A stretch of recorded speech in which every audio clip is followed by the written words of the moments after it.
જસદણ નજીક તળાવમાં ડૂબી જવાથી 4 બાળકોના અકાળે અવસાન. સમગ્ર રાજકોટ જિલ્લામાં શોકનો માહોલ.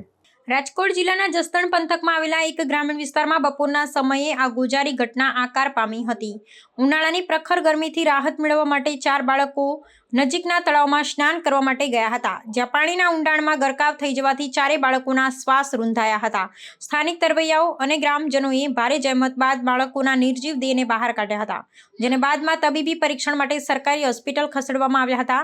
આ ઘટનાની જાણ થતાં જ પોલીસ કાફલો અને મામલતદાર સહિતના ઉચ્ચ અધિકારીઓ ઘટના સ્થળે પહોંચી ગયા હતા.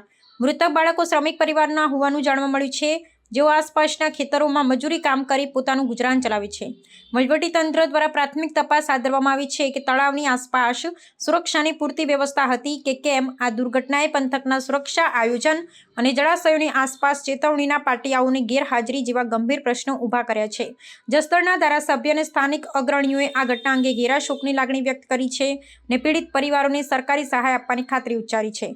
ગ્રામજનોમાં ભારે રોષ અને દુઃખની લાગણી જોવા મળી રહી છે, જ્યારે વહીવટીતંત્રએ ભવિષ્યમાં આવી ઘટનાઓ ન બને તે માટે જળાશયોની આસપાસ ફેન્સિંગ અને ચોકીદારી વધારવા માટેના આદેશો આપ્યા છે. આ અકાળે થયેલા મૃત્યુને કારણે શોકમગ્ન બનેલા પરિવારો પર આભ તૂટી પડ્યું છે. અતિ ગરીબ પરિવારના બાળકો જે બપોરના લગભગ 2 વાગ્યાની આસપાસ જે બાખલવડ તળાવ ઉપર સાયકલ લઈને ફરવા આવ્યા છે, નાહવા આવ્યા. એ બાળકો એમાં એક ગાદલિયા પરિવારના અને 3 કાંગસિયા પરિવારના એવા 14 થી 15 વર્ષની આસપાસના 4 બાળકો બાખલવડ તળાવમાં નાહવા આવતા ત્યાં અચાનક બધા ડૂબી ગયા છે.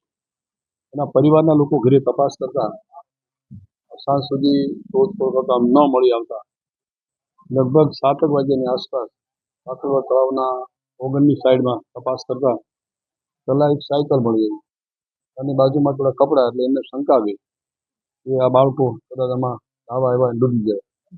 તપાસ કરતા 4 બાળકો ત્યાં વાસ્તવમાં ડૂબી ગયેલા.